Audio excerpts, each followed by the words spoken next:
Bapa di surga, kami sudah sampai pada akhir kitab Kejadian. Biarlah apa yang kami pelajari boleh menjadi pelajaran hikmat buat kami semua. Sehingga kami hidup di dunia yang fana ini mengerti kebenaran. Sehingga kami merasa menjadi umat Tuhan yang sangat beruntung. Terima kasih. Mohon berkati program ini agar semakin hari semakin banyak orang dipanggil untuk mengerti dan selamat. Pakai mulut hamba-Mu untuk menyampaikan kebenaran ini. Hanya di dalam nama Tuhan Yesus kami berdoa. Amin. Amin. Sesi 50 adalah kesimpulan dari kitab Kejadian. Di sesi yang lalu, yaitu sesi 49, kita sudah sampai pada kematian Yusuf. Itulah akhir dari kitab Kejadian. Nah, malam ini kesimpulannya atau rangkumannya ya. Baik, kita mulai. Sebenarnya kitab Kejadian itu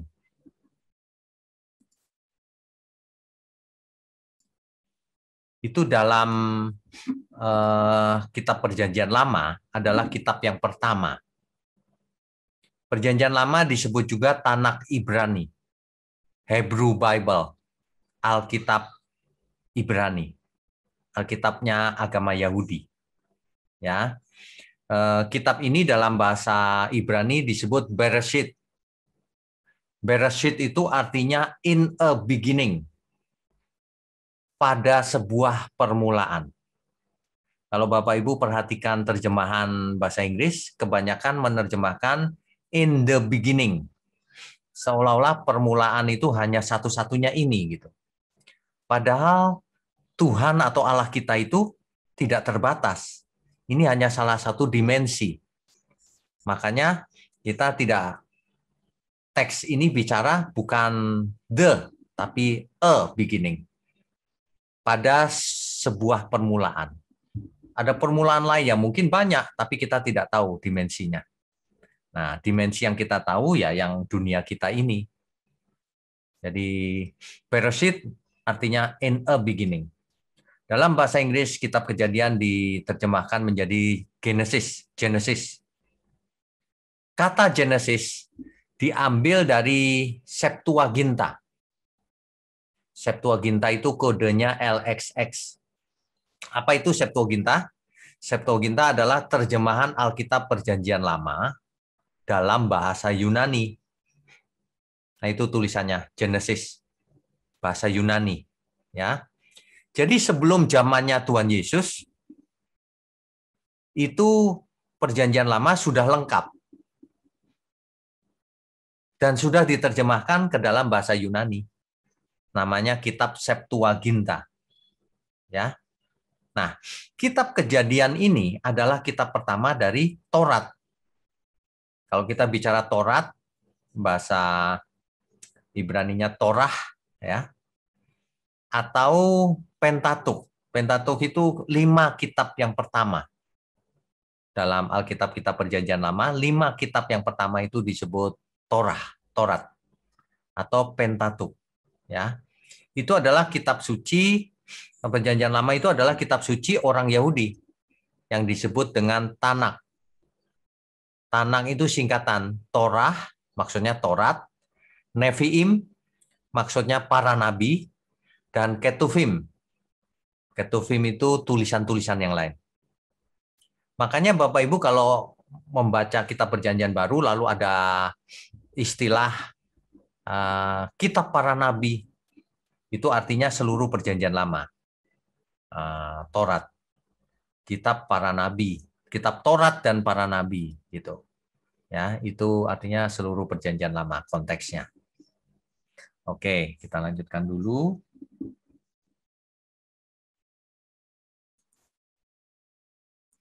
Jadi kitab Kejadian, Bereshit, itu bisa berisi tentang permulaan segala sesuatunya. Jadi kitab Kejadian ini sangat penting karena merupakan fondasi iman kita. Tidak boleh tidak mengerti. tidak boleh dilupakan. Makanya 50 sesi yang pertama ini sangat penting. Bapak Ibu bisa ulang-ulang, catatannya bisa direvisi terus. Saya sarankan kalau mendengar pendalaman Alkitab itu dicatat. Sebab catatan diri sendiri itu dengan mudah dapat dipelajari dengan cepat. Kalau catatan orang lain atau print out itu sulit dibaca. Lebih butuh waktu untuk mengerti, ya. Nah, kenapa sangat penting? Karena menjelaskan asal mula segala sesuatunya. Mulai dari penciptaan langit dan bumi, alam semesta, jagat raya, serta segala isinya. Ya, jadi kitab Kejadian ini sangat penting. Bapak Ibu kalau mengikuti seri online Bible Study ini dari sesi pertama, Bapak Ibu akan melihat mengikuti secara detail. Penting sekali. Jadi kita bisa mengerti mengapa begini, mengapa begitu.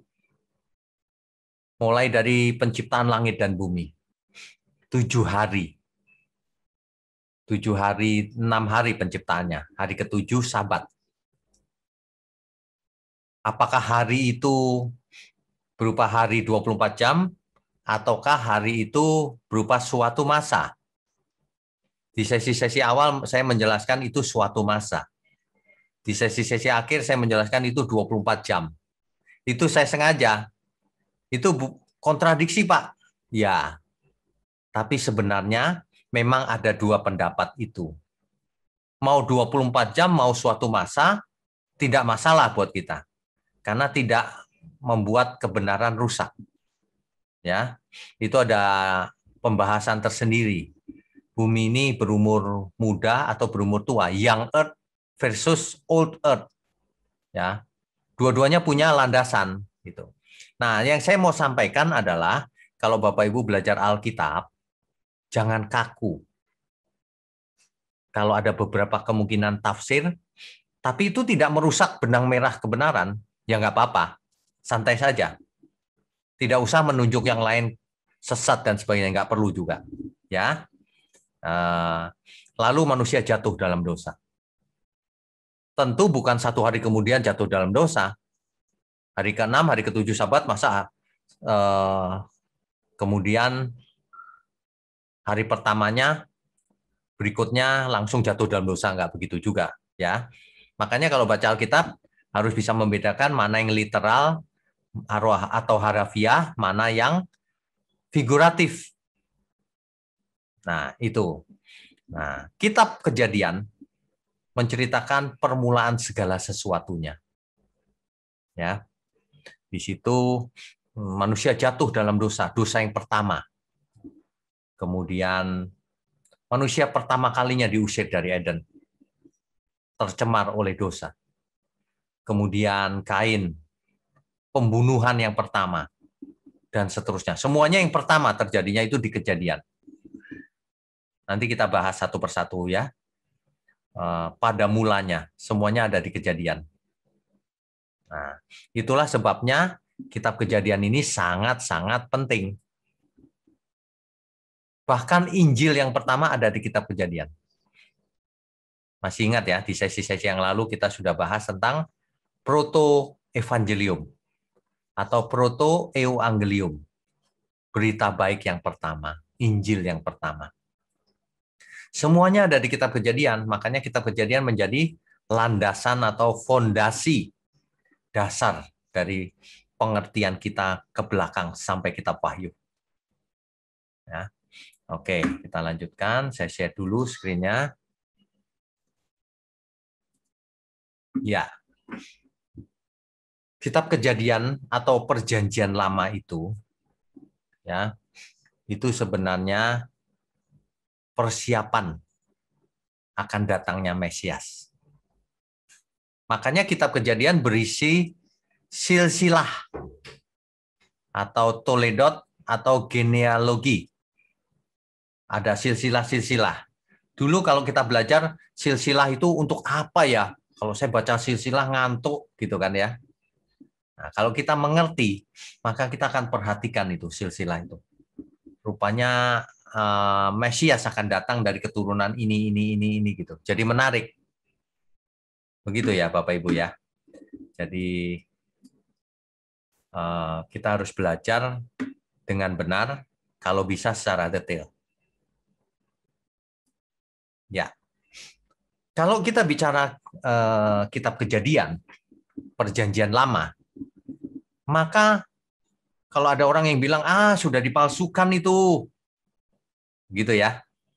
Nah, tapi teks aslinya masih ada sampai hari ini. Manuskrip atau salinan teks asli Perjanjian Lama atau Tanakh yang ditulis dalam bahasa Ibrani dan sebagian kecil bahasa Aram sampai hari ini masih tersimpan dengan baik. Ya. Jadi teks asli salinannya itu ada sampai hari ini. Manuskrip atau salinan itu bernama naskah Masorah atau teks Masoret. Ya. Naskah ini disalin, disunting, diedit, dan disebarkan oleh kaum Masoret namanya. Kaum Masoret ini adalah ahli kitab orang-orang Yahudi, yaitu para rabi, yang ditulis dikerjakan antara abad ke-7 sampai abad ke-10 Masehi. Ya.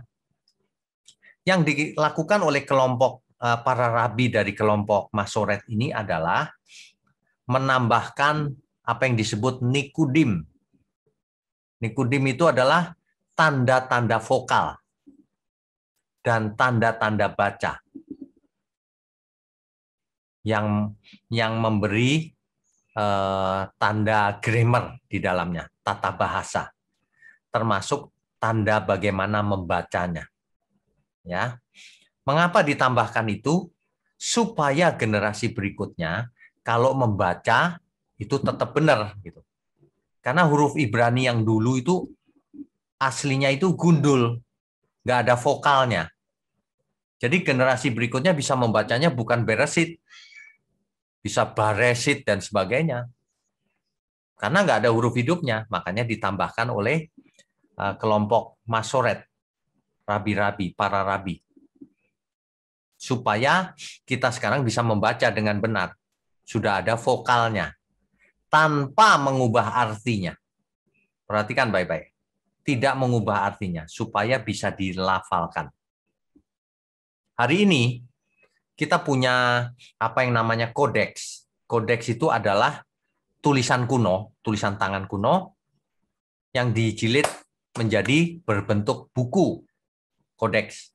Nah, saat ini ada yang namanya Aleppo Codex, disimpan di Museum Israel, di Israel sana, dan Leningrad Codex, yang disimpan di National Library of Russia, di Rusia ya, di kota Saint Petersburg.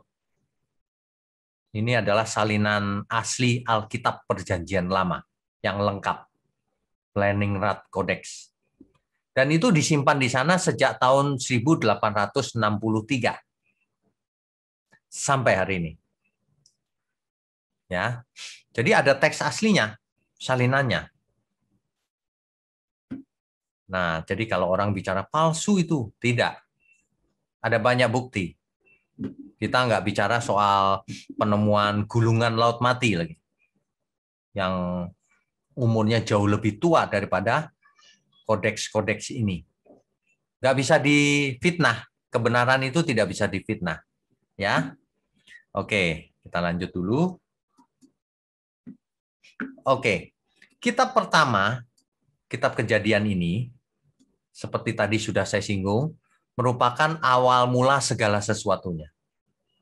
Ya.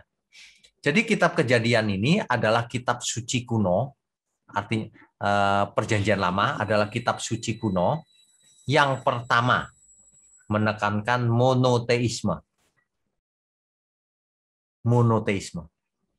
Kitab Kejadian dimulai dengan sebuah deklarasi langsung bahwa hanya ada satu Allah, yaitu Elohim, yang dalam pengertian orang Yahudi adalah bentuk jamak karena belakang im itu menunjukkan jamak. Bentuk jamak tapi yang khusus, yaitu yang disebut dengan plural of majesty. Jamak karena keagungannya. Jadi bukan jamak dalam pengertian banyak. Jamak karena dia sangat agung. Itulah Kejadian 1 ayat 1. Pada mulanya Allah menciptakan langit dan bumi. Ini teks Ibraninya yang ada di Leningrad Codex maupun Aleppo Codex. Bereshit bara Elohim et has shamayim wa et haaretz. Ya, itu. Oke, kita lanjutkan dulu ya. Jadi Perjanjian Lama itu menekankan monoteisme.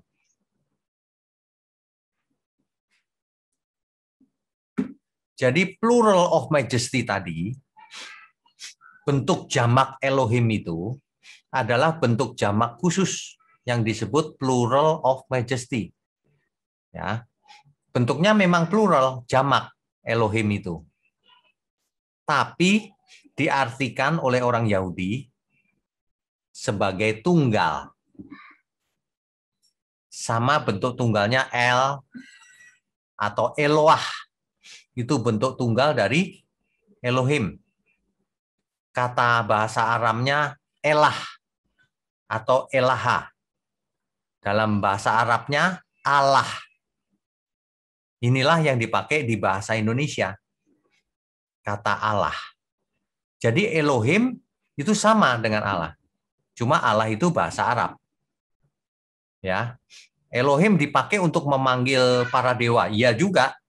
Allah juga, iya juga. Allah asing, ya kan? Jadi bukan kalau ada teman-teman kita yang bilang nggak boleh pakai kata Allah, ya mungkin mereka belum mengerti ya. Jadi Elohim itu bahasa Aramnya Elah atau Elaha, bahasa Arabnya Allah. Jadi tidak salah memakai Allah. Di Malaysia dulu dilarang pakai kata Allah, karena Allah dianggap kata Allah itu dianggap miliknya teman kita Muslim. Ya, padahal tidak. Allah itu adalah bentuk umum. Nah, hari ini di Malaysia sudah boleh pakai kata Allah. Mungkin mereka menyadari kali ya bahwa mereka salah. Bagi Israel zaman itu Elohim mereka cuma satu, tunggal, yaitu Adonai. Ini bacanya Adonai. Yud he Vav he atau Yud he Waw he itu bacanya Adonai, dibaca Adonai. Ya, itulah yang diterjemahkan dalam bahasa Indonesia Tuhan huruf besar semua.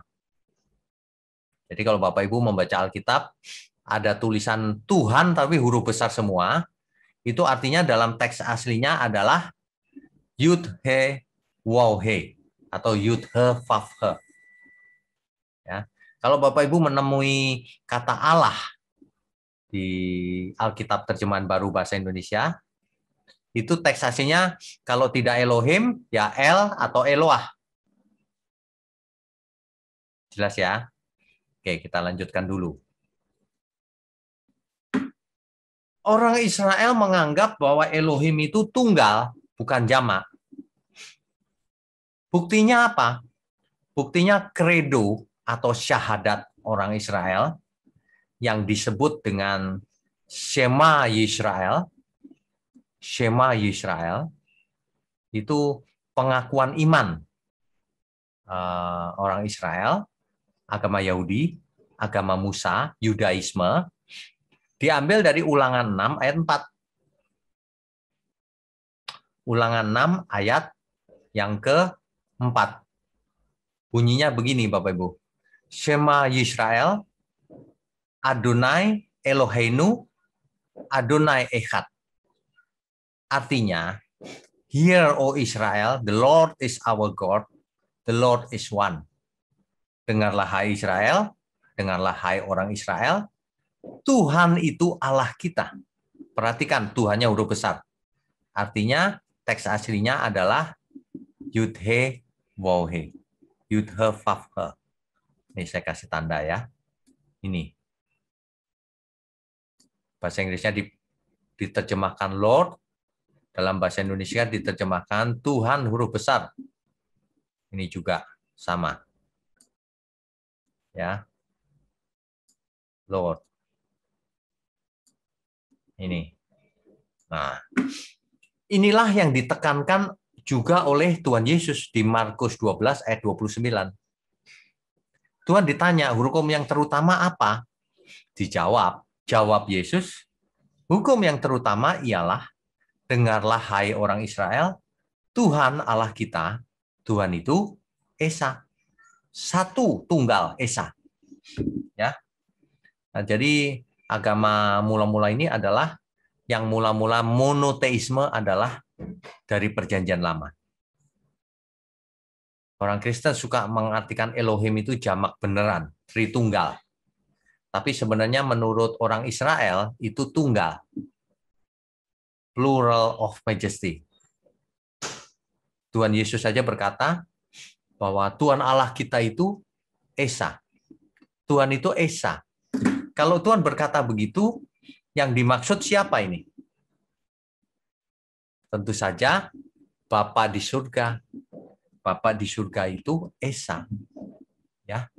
Nah, di kitab Perjanjian Baru di situ dijelaskan dengan sangat tegas bahwa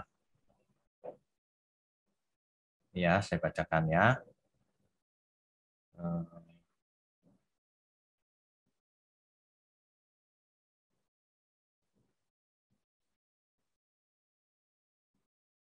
Kita baca dari 1 Timotius 2 ayatnya yang kelima.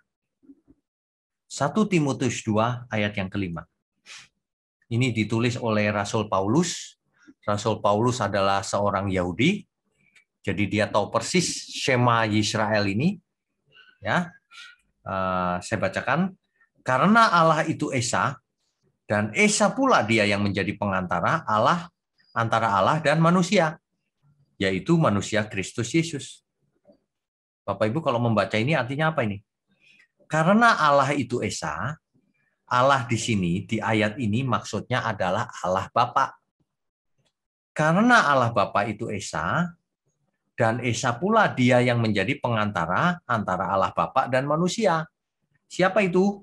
Manusia Kristus Yesus. Jadi yang dimaksud oleh Tuhan Yesus di Markus 12 ayat 29 ini, hukum yang terutama adalah, hai orang Israel, dengarlah hai orang Israel, Tuhan Allah kita, Bapa kita di surga itu, Esa, satu. Bapa kita di surga itu satu. Itu sudah pasti. Nah, pengantaranya antara Bapa dan kita, satu juga, yaitu Tuhan Yesus. Sedangkan yang menyertai kita sekarang adalah Roh Kudus. Nah, begitu. Sederhana ya pengertiannya ya. Jangan salah mengerti. Jangan bikin rumusan-rumusan yang tidak-tidak. Yang menurut Alkitab begitu, begitu saja udah. Nggak usah dipikir-pikir rumusnya, gambarnya, nggak usah. Nanti malah salah. Ya, oke, kita lanjutkan dulu. Nah, kata Elohim dipakai juga untuk menunjuk para dewa. Jamak beneran. Nah, khususnya ketika kata Elohim ini dipakai untuk menunjuk Allah bangsa asing. Allah bangsa kafir. Itu dewa-dewa. Para dewa. Nah, jadi Elohim di Alkitab makanya diterjemahkan Allah yang tunggal atau Allah-Allah. Kalau Allah-Allah itu untuk Allahnya bangsa asing. Ya. Begitu ya, jelas ya. Jadi banyak versi dewa-dewa dari bangsa kafir itu banyak. Berupa patung-patung gitu. Ya. Oke, berikutnya poin nomor 2. Allah atau Elohim itu adalah penyebab utama, the causa prima. Tidak ada penyebab lain. Yang menyebabkan adalah Allah atau Elohim. Dalam hal ini kalau kita bicara Allah atau Elohim, artinya adalah Elohimnya Abraham, Ishak, dan Yakub. Elohimnya Israel, bukan Elohimnya bangsa-bangsa asing. Bukan. Nah, mengerti ya? The causa prima, yang menyebabkan segala sesuatunya ada, itulah Elohim kita, Allah kita. Disebut the causa prima. Seluruh alam semesta dan segala isinya, serta segala hukum yang berlaku di dalamnya, bukan terjadi dengan sendirinya, tetapi dicipta oleh satu-satunya penyebab yang utama. Satu-satunya pencipta, yaitu Allah atau Elohim. Tepatnya adalah Allahnya Abraham, Ishak, dan Yakub, Allah Israel.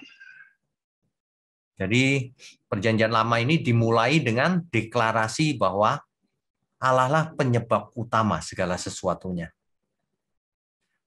Tadinya tidak ada yang namanya langit dan bumi. Tidak ada yang namanya ruang dan waktu. Tapi diciptakan dari tidak ada menjadi ada. Nah, ini luar biasa ini. Ya, itu poin yang kedua. Poin yang ketiga, asal mula langit dan bumi, ruang dan waktu, dan segala hukum di dalamnya, itulah yang dibahas di kitab Kejadian. Inilah permulaan terjadinya ruang dan waktu, serta hukum-hukum yang ada di dalamnya. Kalau Bapak Ibu perhatikan gambar galaksi kita ini, seperti saya tampilkan di layar, kita tidak mengerti bagaimana ini kok bisa diciptakan. Padahal galaksi ini hanya salah satu dari miliaran galaksi. Tidak mungkin ada dengan sendirinya. Hukum-hukumnya kenapa benda-benda itu bisa mengelilingi pusat galaksi. Kenapa matahari bisa dikelilingi planet-planet. Kenapa bulan bisa mengelilingi bumi. Kenapa jalurnya itu tidak pernah berubah dari dulu sejak diciptakan sampai hari ini. Kenapa bisa stabil seperti itu? Emangnya ada baterainya gitu. Kalau baterai bisa habis. Nah, hukum-hukum fisika dan sebagainya itu Tuhanlah yang perancang utamanya. Ya. Jadi mula-mula diadakan oleh Tuhan. Oleh Allah, Elohim. Oke, kita lanjutkan dulu ya. Ya. Nah, di kitab Kejadian juga dikisahkan manusia pertama. Namanya juga Kejadian ya, pada mulanya. Nah, pada mulanya manusia diciptakan. Manusia pertama diciptakan Allah dan memiliki keserupaan dengan Allah. Hidup kekal. Jadi keberadaan manusia bukan karena evolusi dari monyet atau dari semacam monyet, tetapi karena diciptakan. Pada mulanya kitab Kejadian bercerita tentang itu.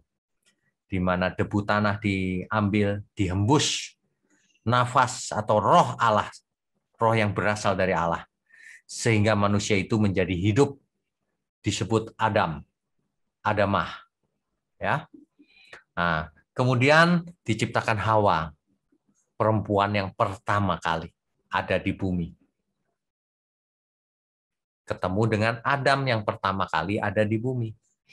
Sehingga Adam begitu takjub dan berkata, inilah daging dari dagingku, tulang dari tulangku. Suatu ekspresi kekaguman. Manusia pertama, jadi kalau mau tahu bagaimana kok ada manusia di bumi ini, bacalah kitab Kejadian. Ya, oke, kita lanjutkan dulu ya.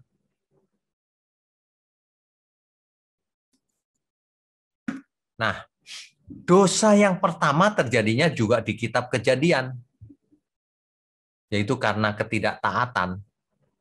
Kita sudah belajar semuanya sih di sesi-sesi yang lalu. Ini adalah rangkuman eksekutif atau kesimpulan boleh. Ya, Adam menyalahgunakan kehendak bebas yang ia punya untuk memuaskan dirinya sendiri dengan mengabaikan perintah Tuhan. Perintah Tuhan adalah jangan kau makan buah itu, nanti kamu mati. Nah, di Eden, ular itu digambarkan yang menggoda Hawa untuk makan buah itu yang dilarang Tuhan, yaitu buah pengetahuan yang baik dan jahat. Ini gambarnya ular ya. Tapi ular di situ itulah gambaran dari si iblis yang menginginkan manusia jatuh dalam dosa. Ya. Nah, jadi keberadaan manusia bukan karena evolusi, tapi karena penciptaan.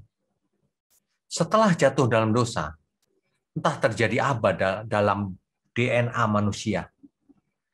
Manusia atau Adam bisa mati. Demikian juga dengan keturunan Adam setelahnya. Menjadi tidak kekal lagi. Menjadi bisa mati. Dan memiliki natur dosa. Sampai hari ini. Itu adalah akibat dosa mula-mula.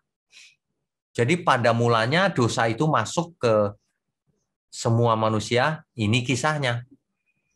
Kitab Kejadian yang menjelaskannya. Ya, oke, kita lanjutkan dulu. Ya, nubuatan yang pertama di seluruh Alkitab adanya juga di Kitab Kejadian. Proto-Evangelion itu. Nanti Bapak Ibu yang belum mengikuti sesi-sesi yang lalu sudah dijelaskan semuanya. Inilah nubuatan yang pertama berupa kabar baik atau Injil yang pertama disampaikan Allah di Eden. Karena manusia jatuh dalam dosa. Kejadian 3 ayat 15. Aku akan mengadakan permusuhan antara engkau dan perempuan ini, antara keturunanmu dan keturunannya. Keturunannya akan meremukkan kepalamu, dan engkau akan meremukkan tumitnya. Jadi akan ada yang bisa meremukkan kepala si ular. Itulah Mesias. Dan ular itu akan meremukkan tumit dari keturunan perempuan itu. Nah, itu artinya Sang Mesias harus mati di kayu salib. Jelas ya? Jadi Injil itu sebenarnya dimulai dari kitab Kejadian, berita baik itu.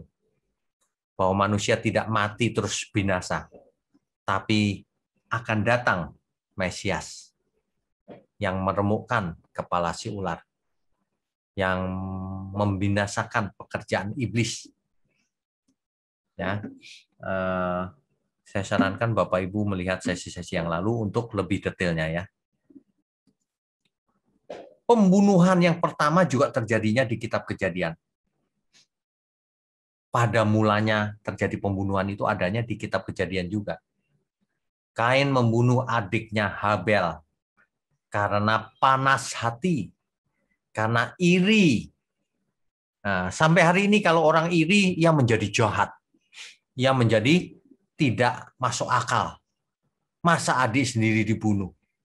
Hari ini banyak orang yang iri. Masa teman seiman, saudara seiman diserang, dibully, difitnah? Kok bisa ya? Ya. Kain membunuh adiknya Habel itu dicatat di Kejadian 4 ayat 8. Padahal sebelumnya Tuhan sudah memperingatkan Kain.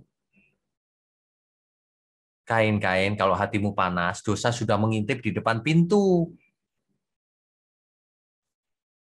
Jangan diterusin, kira-kira gitu. Tetapi Kain mengeraskan hatinya dan membunuh adiknya itu. Ayat 8. Kejadian 4 ayat 8. Ini tragis ya. Anak Adam langsung membunuh. Anak yang pertama loh ini. Langsung terjadi pembunuhan. Poligami yang pertama juga ada di kitab Kejadian. Lamek mengambil 2 istri. namanya Ada dan Zila. Itu dicatat di Kejadian 4 ayat 19. Padahal Allah merancang pernikahan itu monogami. Itulah rancangan mula-mula di Eden. Satu orang Adam bertemu dengan satu orang Hawa. Monogami. Dan berlainan jenis. Makanya Tuhan tidak menciptakan Adam dan Rudi, tapi Adam dan Hawa. Hari ini terjadi banyak penyimpangan. LGBT dan sebagainya. Ya. Sebenarnya di kitab Kejadian lah semua prinsipnya itu ada. Oke ya, kita lanjutkan dulu.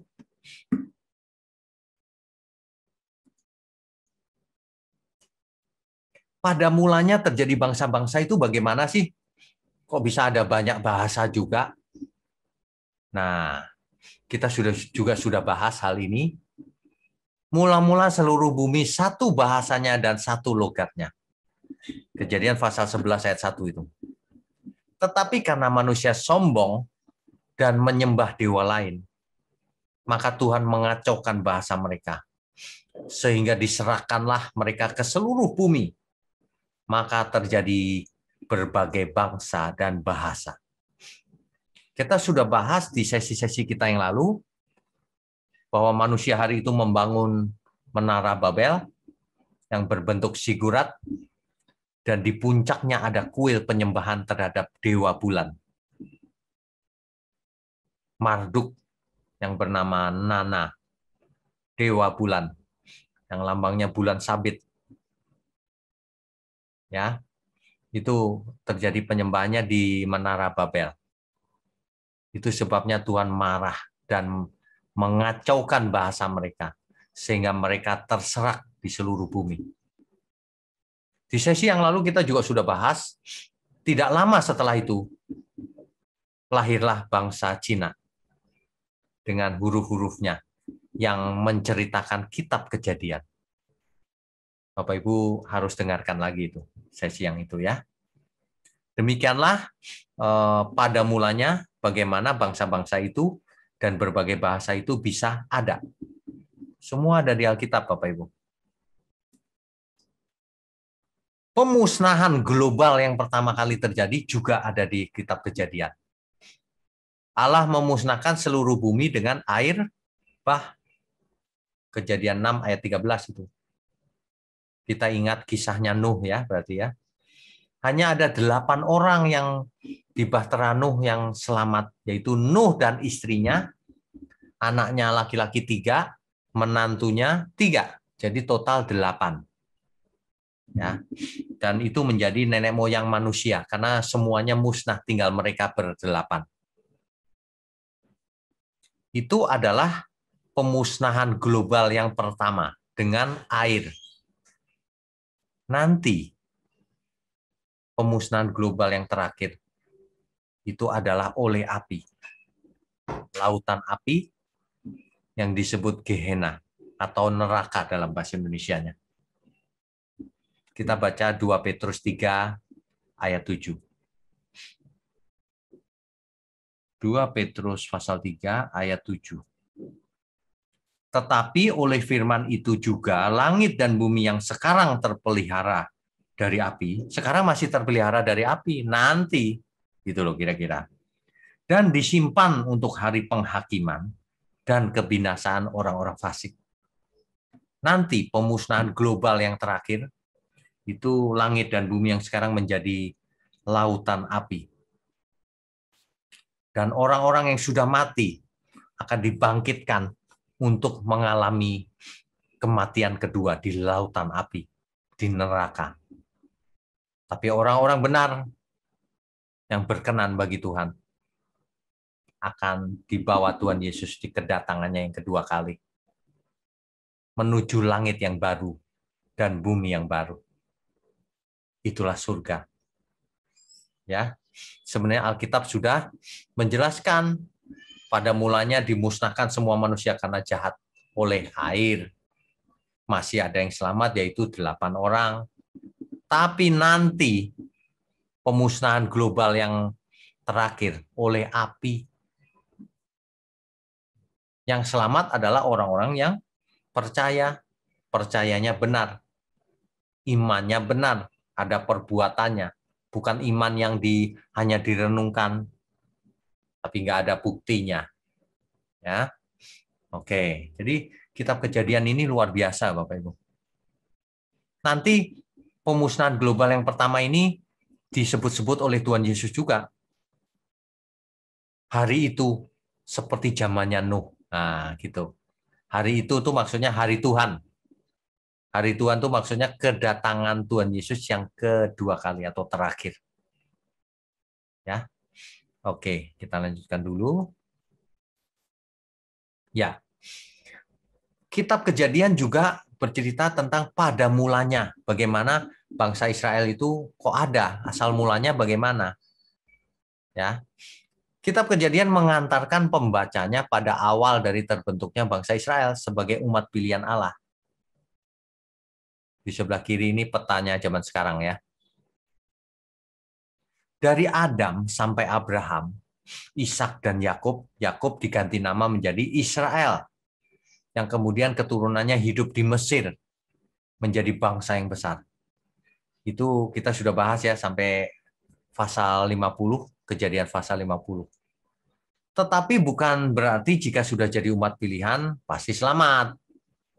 Buktinya bangsa Israel banyak yang binasa juga karena keras hati. Hosea 4 ayat 6 menjelaskan hal itu. Umatku binasa karena tidak mengenal Allah. Mengapa? Karena engkaulah yang menolak pengenalan itu. Ya.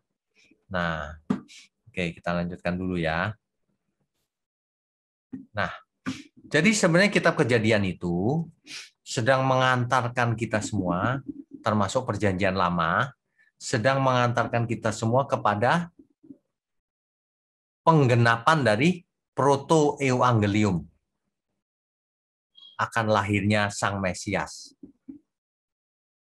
Garis merah ini adalah silsilah Mesias, tapi belum selesai karena kita baru sampai Yehuda.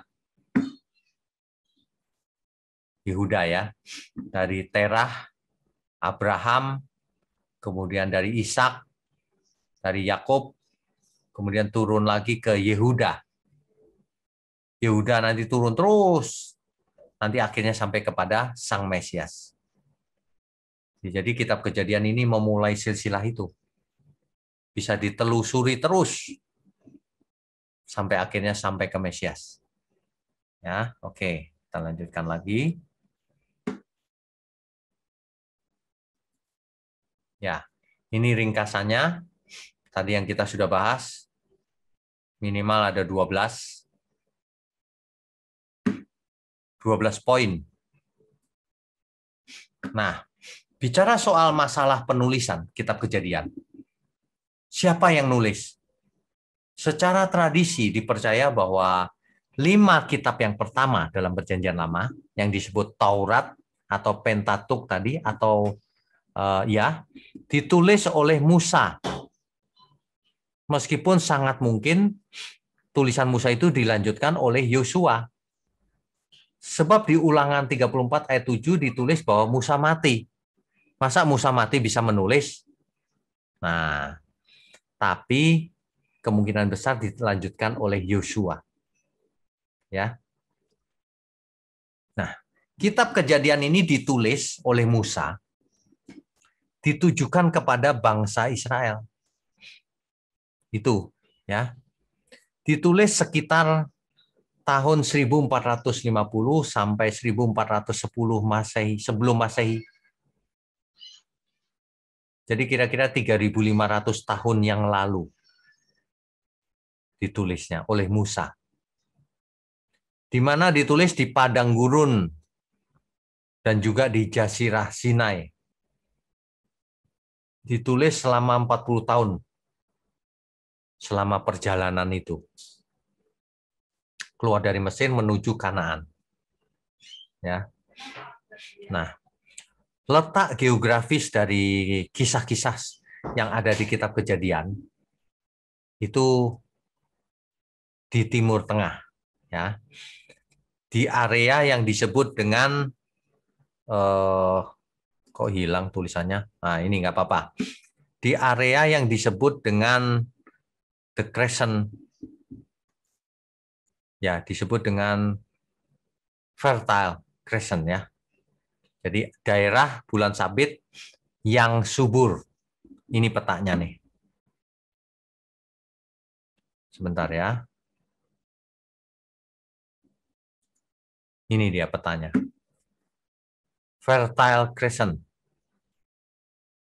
Daerah fertile crescent ya. Jadi sebentar ya, kita ya, oke. Ini adalah petanya. Ini the fertile crescent. Daerah bulan sabit yang sangat subur. Kalau kita lihat di peta ini, kitab Kejadian tuh ceritanya di sini-sini saja, Bapak Ibu.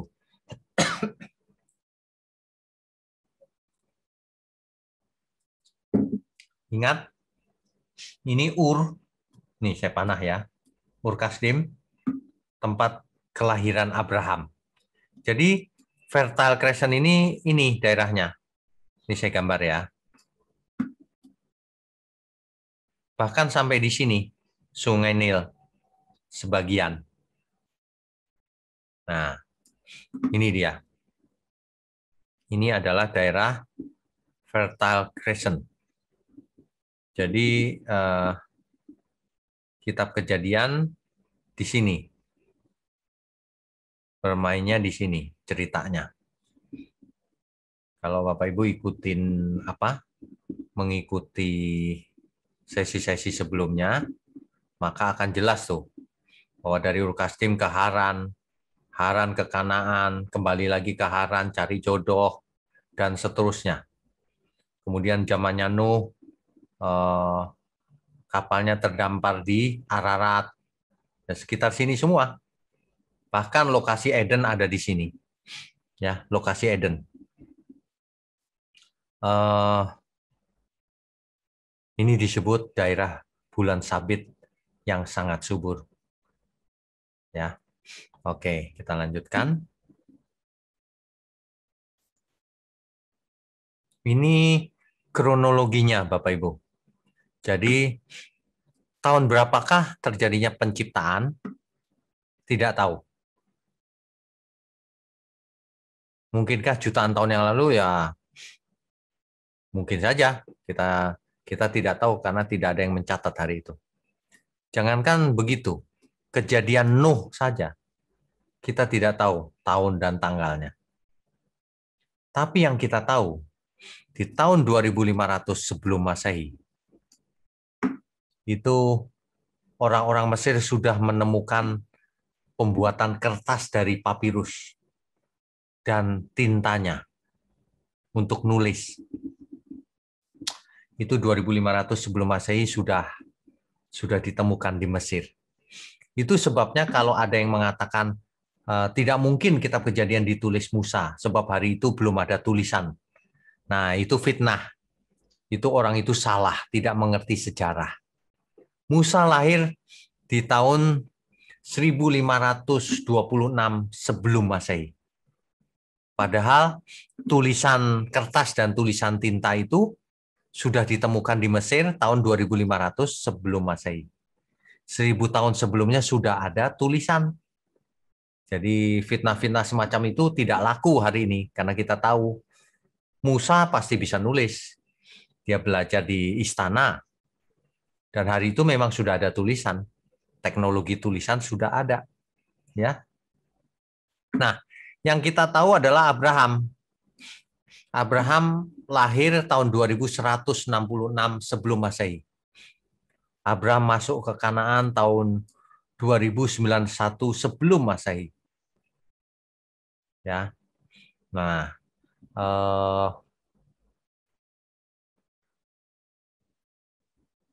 Menara Babel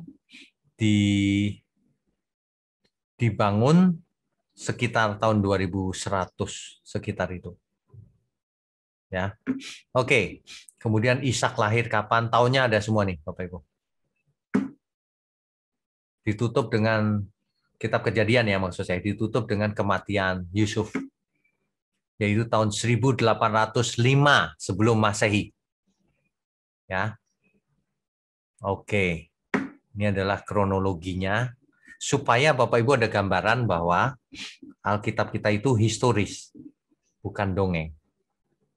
Ada tahunnya, ada kejadian-kejadian yang paralel di dunia lain. Misalnya tahun 2500 sebelum Masehi. Itu ternyata orang Mesir sudah menemukan papirus, kertas papirus dengan tintanya. Yang kelak kemudian hari dipakai untuk menulis kitab suci. Ya. Oke. Ya. Bapak Ibu, di sesi mendatang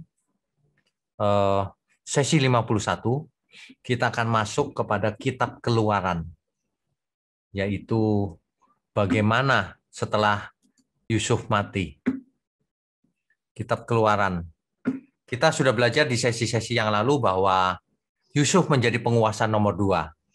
Sedangkan penguasa nomor 1 Fir'aun bersahabat dengan Yusuf, sangat baik. Tapi di akhir kitab Kejadian Yusuf mati. Dan Fir'aun pun mati juga. Bangsa Israel sudah jumlahnya besar.